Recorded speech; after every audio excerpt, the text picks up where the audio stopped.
my dear friends, once again welcome to your YouTube channel Vikas sir classes. जैसा दोस्तों मैंने आप लोगों को प्रॉमिस किया था मेरे प्यारे बच्चों, मैंने जैसा आपसे कहा था कि अब 10th की मैथ्स की वीडियो आएगी 1 by 1 और मैंने आप लोगों से कहा था कि मैं शुरुआत करूंगा प्रोबेबिलिटी चैप्टर के साथ। तो आज मैं सबसे पहले अपने इस लेक्चर में आप लोगों को देने जा रहा हूं प्रोबेबिलिटी चैप्टर का इंट्रोडक्शन। 10th क्लास की मैथ्स पूरी कवर करेंगे हम लोग, पर शुरुआत करने से पहले नवरात्रे चल रहे हैं तो सबसे पहले मेरे साथ बोलो जय माता दी, बोलो सच्चे दरबार की जय। तो चलिए भाई, क्या होती है प्रोबेबिलिटी, इसकी बात हम लोग कर लेते हैं। प्रोबेबिलिटी वर्ड है क्या? पॉसिबली, प्रोबेबली, संभवतः, जहां हमें ये तो पता हो कि क्या होना है लेकिन सर्टेनिटी ना हो कि भाई एक्चुअल में उस टाइम क्या होगा। जैसे फॉर एग्जांपल हम लोग कहते हैं it may be rain today, भाई बादल दिख रहा है हम लोगों को, हो सकता है बारिश होगी या नहीं होगी हमें नहीं पता। ऐसे ही आप लोगों ने एक कॉइन को उछाला, आपको पता है या तो हेड आ सकता है या तो टेल आ सकता है, पर एक्चुअल में आएगा क्या हमें नहीं पता। ऐसे ही हम लोगों ने एक डाई को थ्रो किया, एक डाइस को, भैया लूडो के पासे को डाइस बोल रहा हूं मैं, उसमें क्या क्या होता है 1 2 3 4 5 6, हम लोगों ने उसको थ्रो किया। अब हमें तो पता है कि भाई ये नंबर आ सकते हैं लेकिन एक्चुअल में आएंगे क्या हमें नहीं पता। तो ये जितनी भी बातें मैं आप लोगों को कर रहा हूं, ये जहां पर चांसेस हैं आउटकम्स आने के, लेकिन श्योरली होगा क्या वो हम में से किसी को भी नहीं पता। तो वो सारे फैक्ट्स हम लोग पढ़ते हैं किसके अंदर? प्रोबेबिलिटी के अंदर।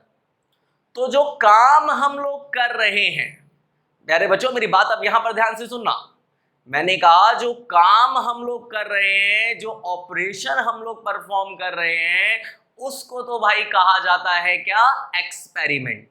ठीक है, मैंने कहा tossing a coin this is an experiment, throwing a dice this is also an experiment. अब उस एक्सपेरिमेंट में क्या क्या आउटकम्स आ सकते हैं, उन सब का कलेक्शन कहलाता है इवेंट। ठीक है, वो आउटकम जैसे हमारे कॉइन के अंदर हेड और टेल हैं, उन सब का कलेक्शन हमारा क्या कहलाता है भाई? इवेंट। तो प्यारे बच्चों हमें प्रोबेबिलिटी निकालनी होती है किसी एक्सपेरिमेंट के अंदर में से किसी इवेंट की। तो भाई 9th में फॉर्मूला पढ़कर आए हो, क्या होता है किसी इवेंट की प्रोबेबिलिटी का फॉर्मूला? चलो देखो यहां पर ध्यान से पढ़ना मेरे साथ। पहले ही बोला है भाई, अब मेरे चैनल पर मजाक करने मत आना है ना, पढ़ना है तभी मेरी वीडियोस को देखना, मजाक करने की कोई जरूरत यहाँ पर है नहीं। तो देखो भाई, प्रोबेबिलिटी का फॉर्मूला हम लोगों ने पढ़ा PE, E for event, equal to the, नीचे हम लोग लिख रहे हैं total number of possible outcomes, जो आउटकम्स उसके अंदर हो सकते हैं वो सबका टोटल, उन सबका कलेक्शन तो आ जाएगा डिनोमिनेटर में, और इस इवेंट के लिए जो नंबर ऑफ फेवरेबल आउटकम्स होंगे वो भाई आपके आ जाएंगे ऊपर। तो हमारा फॉर्मूला बन गया number of favourable outcomes upon total number of possible outcomes. तो ये तो हो गई प्रोबेबिलिटी ऑफ एन इवेंट। अब कुछ बातें कर लेता हूं मैं आप लोगों के साथ यहां पर। इक्वली लाइकली वर्ड आप लोगों ने सुना होगा, इक्वली लाइकली आउटकम्स कौन से होते हैं भाई? जहां पर इक्वल चांसेस हो एक आउटकम के होने के as compared to other outcome, मतलब दोनों इवेंट्स के, दोनों आउटकम्स के इक्वल चांसेस हो, उन आउटकम्स को हम लोग क्या बोल रहे हैं? Equally likely. जैसे आपने एक कॉइन को उछाला तो भाई हेड आने की पॉसिबिलिटी भी है और टेल आने की पॉसिबिलिटी भी है, तो ये आउटकम्स हमारे क्या है? Equally likely outcomes. हमने डाइस को थ्रो किया, 1 आने के भी चांसेस है, 2 आने के भी चांसेस है, 3 आने के भी चांसेस है, तो ये भी हमारे आउटकम्स कौन से हैं? Equally likely outcomes. ओके, अब और कुछ टर्म्स की बात करिए मेरे साथ। ये तो मैंने आप लोगों को क्या बताया? Probability of an event. अब हम बात कर लेते हैं भाई वो इवेंट जो ना हो उसकी प्रोबेबिलिटी कैसे निकालेंगे? तो यार कोई बड़ा काम नहीं करना है, क्या करोगे, इस होने वाले को 1 में से माइनस कर दोगे भाई, तो आपकी प्रोबेबिलिटी आ जाएगी नॉट ई की। क्या बोला मैंने, इस होने वाली प्रोबेबिलिटी, होने वाले इवेंट की प्रोबेबिलिटी को 1 में से माइनस कर दो तो प्रोबेबिलिटी किसकी आ जाएगी, नॉट ई की। और नॉट ई को हम दिखा रहे हैं किससे, ई बार से, ई कॉम्प्लीमेंट से। तो इसीलिए इस पीई और भाई पीई बार को हम लोग बोलते हैं कॉम्प्लीमेंट्री इवेंट्स। और ना कहूंगा मैं, और ना कह रहा भाई, मैं यहां पर मैं क्या कह रहा हूं, and PE and PE bar complementary events कहलाएंगे। क्या कहलाएंगे, कॉम्प्लीमेंट्री इवेंट्स। इसी फॉर्मूले को और दूसरे तरीके से लिख देते हैं भाई। मैंने अब कहा कि अगर यार ना होने की दे रखी हो और होने की निकालनी हो, तब भी भाई कुछ नहीं करना आप लोगों को, 1 में से ना होने की प्रोबेबिलिटी को माइनस कर दो। और इसी बात को मैं ये लिख दूं, पीई प्लस पीई का कॉम्प्लीमेंट इक्वल टू क्या हो गया, 1। अब यहां से एक बात मेरी सुन लो भाई, sum of probabilities of all events in an experiment is equal to 1। किसी एक्सपेरिमेंट के अंदर जितने भी इवेंट्स हैं उन सब की प्रोबेबिलिटी का सम क्या होता है, 1 होता है। The sum of all events of the sum of probabilities of all events of an experiment is equal to the 1। तो यहां से एक 1 मार्क्स का क्वेश्चन भाई, बहुत अच्छा क्वेश्चन आप लोगों को बताने जा रहा हूं, ध्यान से सुन लो। प्रोबेबिलिटी की वैल्यू कभी भी 0 से नीचे नहीं होगी, हमेशा 0 से बड़ी होगी, 0 के बराबर होगी। किसी भी इवेंट की एक्सपेरिमेंट के अंदर प्रोबेबिलिटी 0 से बड़ी होगी या 0 के बराबर होगी, और भाई 1 से छोटी होगी और 1 के बराबर होगी। इस रेंज के अंदर किसी भी इवेंट की प्रोबेबिलिटी की वैल्यू लाई करती है। ना ही 0 से छोटी मतलब नेगेटिव नहीं हो सकती प्रोबेबिलिटी, और ना ही 1 से बड़ी। ओके, क्लियर है भाई, इतने कॉन्सेप्ट क्लियर हो गए। चलिए आगे बढ़ते हैं। एक बार डस्टर ले लेता हूं मैंने कहा भाई अब बात कर लेते हैं इम्पॉसिबल इवेंट। किसकी बात करने जा रहे हैं, इम्पॉसिबल इवेंट। ऐसा इवेंट जो कभी हो ही ना, जिसकी पॉसिबिलिटी ना होने की, तो यार उसकी प्रोबेबिलिटी क्या होगी, बच्चा जानता है भाई, क्या होगी, 0। ऐसा इवेंट जो भाई कभी हो ही नहीं सकता, तो उसकी प्रोबेबिलिटी तो सिर्फ और सिर्फ क्या हो सकती है, 0 हो सकती है। तो ये भी याद रख लेना, 1 मार्क्स के क्वेश्चन ऐसे ही बनते हैं, मल्टीपल चॉइस क्वेश्चन में ऐसे ही क्वेश्चन आप लोगों के सामने आते हैं कि भाई ऐसा कौन सा इवेंट है जिसकी प्रोबेबिलिटी क्या हो, 0 हो। तो आप लोग फटाफट जवाब देना, फटाफट आंसर दे देना, क्या कि भाई ऐसा इवेंट जो कभी ना हो उसकी प्रोबेबिलिटी कौन होती है, 0 होती है। ओके, अब श्योर इवेंट। श्योर मतलब क्या, निश्चित, होना ही होना है, हर हाल में होगा। तो भाई ऐसे इवेंट की प्रोबेबिलिटी तो सिर्फ और सिर्फ क्या हो सकती है, 1। सुन लो यार, कोई एडिटिंग नहीं करूंगा भाई, बोलते टाइम थोड़ी बहुत मिस्टेक हो जाए माफ कर देना यार, अपने विकास सर को इन छोटी छोटी गलतियों पे माफ कर देना। हमें सिर्फ ध्यान रखना है कॉन्सेप्ट का, मुझे आप लोगों को मैथ्स पढ़ानी है बिल्कुल डिटेल में, तो बोलते टाइम कई बार हो जाती हैं गलतियां। ओके, इनको इग्नोर करना, सिर्फ और सिर्फ ध्यान देना मेरे कॉन्सेप्ट पर। एक भी क्वेश्चन छूटने नहीं दूंगा बोर्ड का, ये मेरी गारंटी है आप लोगों के साथ। मेरे कॉन्सेप्ट को ढंग से पढ़ लिया, कुछ नहीं बचने वाला। ओके, चलिए नेक्स्ट बात कर लेते हैं। तो ये हम लोगों ने इम्पॉसिबल इवेंट पढ़ लिया, हम लोगों ने श्योर इवेंट पढ़ लिया। अब बात करने जा रहा हूं मैं आप लोगों से प्लेइंग कार्ड्स की। भाई यहां बच्चे बहुत कंफ्यूज होते हैं, भाई यहां बच्चे बहुत कंफ्यूज होते हैं, तो बहुत ध्यान से समझना कितने होते हैं प्लेइंग कार्ड्स और उसके अंदर क्या क्या होता है। प्लेइंग कार्ड्स, अरे ज्यादा अंग्रेजी में बोल दिया भाई, ताश के पत्ते यार, ये तो बहुत खेले होंगे तुम लोगों ने, कई बच्चों को आते होंगे, भाई मुझे नहीं आते थे, मैंने तो प्रोबेबिलिटी में ही सीखा है क्या होते हैं ताश के पत्ते और उसमें कौन कौन से होते हैं। अब वही मैं आप लोगों को सिखा देता हूं। ओके चलिए लेट्स सी हियर। मैंने कहा भाई प्लेइंग कार्ड्स टोटल होते हैं 52। कितने बच्चों? 52। अब ये 52 में कौन कौन से हैं? 13 कार्ड होते हैं भाई, 13। एस 2 3 4 5 6 7 8 9 10 जैक क्वीन और किंग। तो ये टोटल है 13 कार्ड हमारे प्लेइंग कार्ड की लिस्ट में।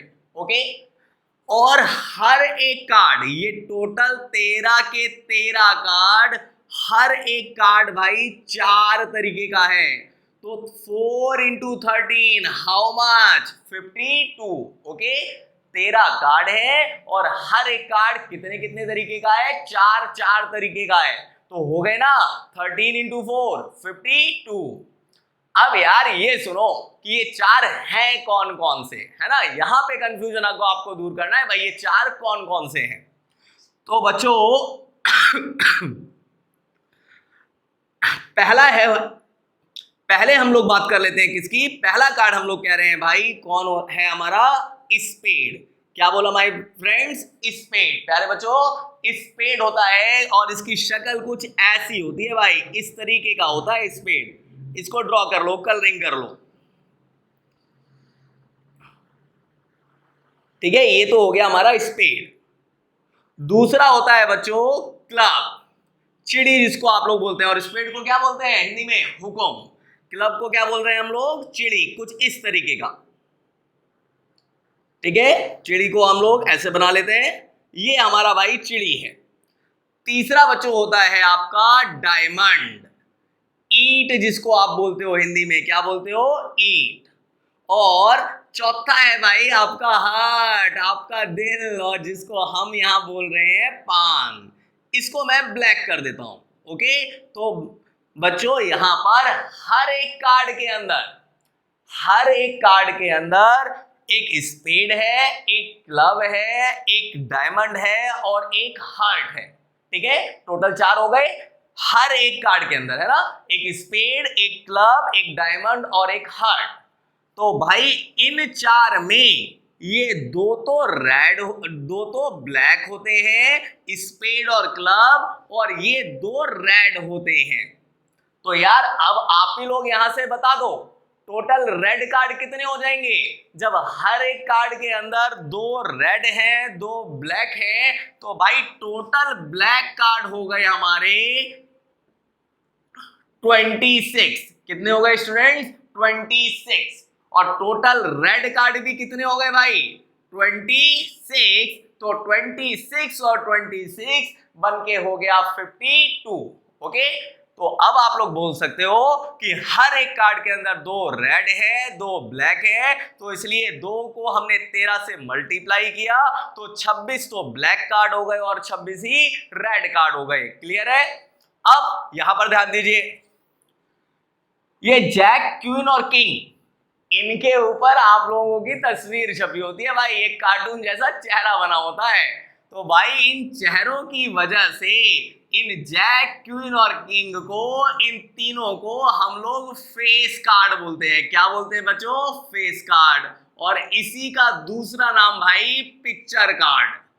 फेस कार्ड भी कह सकते हो और इसको पिक्चर कार्ड्स भी कह सकते हो। तो यार आप ही बता दो अब टोटल फेस कार्ड कितने हो गए? 4, 4 और 4, 4 जैक के, 4 क्वीन के, 4 किंग के। तो भाई टोटल फेस कार्ड हो गए हमारे 12।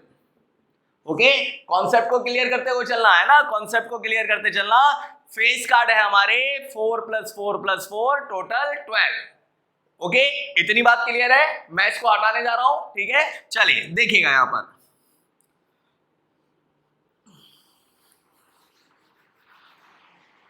अब ये 12 फेस कार्ड में भी फिर वही कहानी, 2 रेड होंगे, 2 ब्लैक होंगे। तो भाई 2 रेड इसमें भी, 2 रेड इसमें भी, 2 रेड इसमें भी, तो टोटल रेड फेस कार्ड कितने हो गए? 6।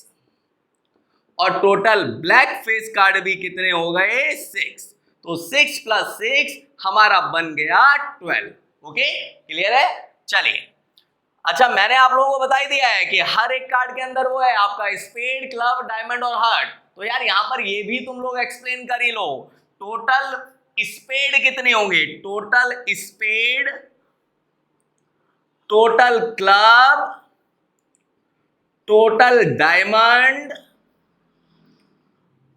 टोटल हार्ट, सब भाई 13 होंगे। सब कितने होंगे? 13 होंगे, क्योंकि हर एक कार्ड के अंदर एक टाइप सबका है। तो चाहे स्पेड हो, चाहे क्लब हो, चाहे डायमंड हो, चाहे हार्ट हो, सब के सब कितने होंगे? 13 होंगे। ओके, तो ये तो मैंने आप लोगों को कॉन्सेप्ट क्लियर किया कार्ड का। चलिए और बात कर लेते हैं भाई। अब सुनिए मेरी बात, आप लोग कंफ्यूज होते हो, क्योंकि क्या, किसमें कंफ्यूज होते हो भाई? आपसे बोलता है probability of drawing a number, है ना, या probability of drawing a card, कि भाई एक कार्ड की, जैसे मैंने कहा आपका probability of an ace, an पे नहीं जाना है यार, एक वर्ड पे नहीं जाना है, उसके जितने भी फेवरेबल होंगे उन सबको लेना है। मतलब अगर एन एस कह रहा है तो भाई टोटल 4 एस हैं, चारों को 4 के 4 आपके फेवरेबल आउटकम होंगे, चारों के चारों को आप लोगों को इंक्लूड करना है। ठीक है, ऐसे ही probability of drawing a ball, तो भाई जिस भी बॉल की वो बात कर रहा है उस बॉल के फेवर में जितने भी हो उन सबको लेना है। ओके, ये तो एक बात हुई। अब भाई सेकंड बात सुनो, आपसे कहा गया कि 2 डाइस थ्रोन साइमल्टेनियसली या फिर 1 डाइस थ्रोन 2 टाइम्स, दोनों के पॉसिबल आउटकम एक जैसे होंगे। एक डाई में कितने पॉसिबल आउटकम होते हैं? 6। तो भाई दोनों डाइस को मिलाकर 6 × 6 कितने हो जाएंगे? 36। ओके, एक डाई को 2 बार फेंको या 2 डाइस को एक साथ फेंको, दोनों के पॉसिबल आउटकम क्या होंगे? एक जैसे होंगे। क्लियर है ये बात? ऐसे ही भाई मैं और सुन लो यार, और सुन लो, एक सिक्के को 2 बार उछाला या 2 सिक्कों को एक साथ उछाला, तब भी दोनों के पॉसिबल आउटकम आपके एक जैसे ही होंगे। ओके, क्लियर है बात? चलिए आगे सुनिए। अब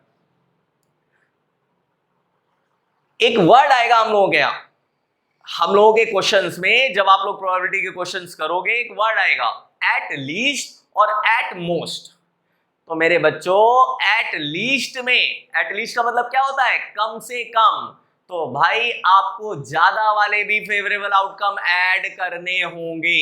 ठीक है, कम से कम में, कि यार कम से कम का मतलब क्या हुआ कि भाई कम से कम इतने तो हो, उस केस में ज्यादा वालों को भी हमें ऐड करना है।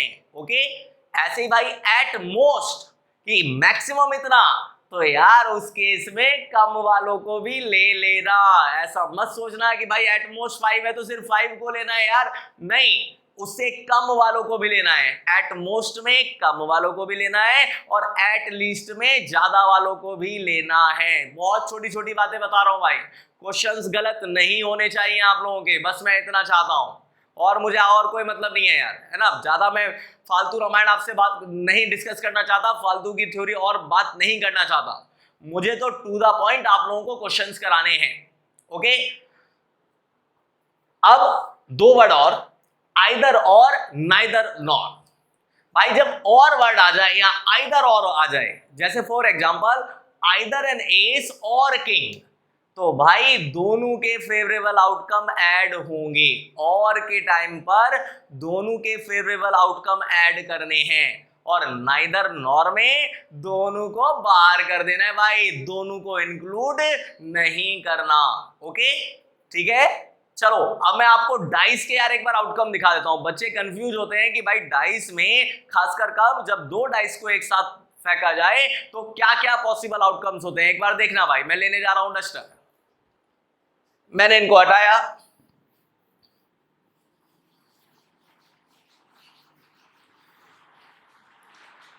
सुनना भाई, जब 2 डाइस को एक साथ फेंका जाए, 2 डाइस आर थ्रोन साइमल्टेनियसली, या यार ये कह लो कि 1 डाइस इज थ्रोन 2 टाइम्स, तो भाई जो टोटल पॉसिबल आउटकम्स होते हैं वो होते हैं आपके 36, क्योंकि एक में 6 और दूसरे में 6, तो टोटल कितने हो गए 36। कौन कौन से होते हैं ये भी देख लो। आप मैंने कहा पहली डाइस में 1, दूसरी में भी 1, पहली में 1, दूसरी में 2, पहली में 1, दूसरे में 3, फिर 1 4 1 5 1 6, ऐसे ही भाई 2 1 2 2 2 3 2 4 2 5 2 6, ऐसे बच्चों देख लो 3 1 3 2 3 3 3 2 3 3 3 4 3 5 3 6, ये सारे पॉसिबल आउटकम मैं लिख रहा हूं आपके 2 डाइस के टाइम पर। 4 1 4 2 4 3 4 4 4 5 4 6, ऐसे भाई 5 1 5 2 5 3 5 4 5 5 5 6, और लास्ट रो हमारी आती है 6 1 6 2 6 3 6 4 6 5 और 6 6। तो ये तो हो गए आपके टोटल पॉसिबल आउटकम जब 2 डाइस को एक साथ फेंका जा रहा है। यहां पर अब कुछ वर्ड आएंगे भाई। डबलेट, डबलेट वर्ड को सुनना, जब दोनों डाइस पर एक जैसा हो। डबलेट क्या होता है? जब दोनों डाइस पर एक जैसा हो। तो यार डायगनली चले जाना, डायगनली, ये आपका डायगनली है भाई। ऐसे ये आपके सारे के सारे पॉसिबल डबलेट है। टोटल 6 डबलेट होंगे, 1 1 2 2 3 3 4 4 5 5 5 6 6। ओके, ऐसे ही सुन लो, जब सम ऑफ डाइस का क्वेश्चन आए कि दोनों डाइस पर मिला के सम इतना है, तब भी डायगनल ही जाना है। जैसे देखो आपसे बोला है कि सम 3 हो, तो देखो 2 1 1 2 इन दोनों को ले लेना है। अगर आपसे कह रहा है कि सम आपका 4 हो तो 3 1 2 2 1 3, ऐसे ही सम अगर 5 हो तो 4 1 3 2 2 3 1 4। मतलब जब भी सम का क्वेश्चन आना आएगा तो भटकना नहीं है यार, सिर्फ डायगनली गिन लेना, सारे पॉसिबल आउटकम आ जाएंगे। ओके, तो भाई इस लेक्चर में इतना ही। मैंने आप लोगों से प्रोबेबिलिटी का पूरा इंट्रोडक्शन डिस्कस कर लिया। थोड़ा सा फास्ट हो सकता है भाई, जिसको ना समझ में आया हो कुछ चीजें मुझे कमेंट में मैसेज कर देना है ना, मैं आप लोगों के मैसेज का जरूर रिप्लाई दूंगा नेक्स्ट वीडियो में। नेक्स्ट वीडियो में स्टार्ट करेंगे हम इसकी एक्सरसाइज 15.1। कुछ क्वेश्चन हम लोग उस वीडियो में करेंगे और फिर कुछ उससे नेक्स्ट वीडियो में। ओके, तो उम्मीद करूंगा पसंद आया होगा मेरा लेक्चर। थैंक यू सो मच दोस्तों, thanks for watching my video, टाटा बाय बाय।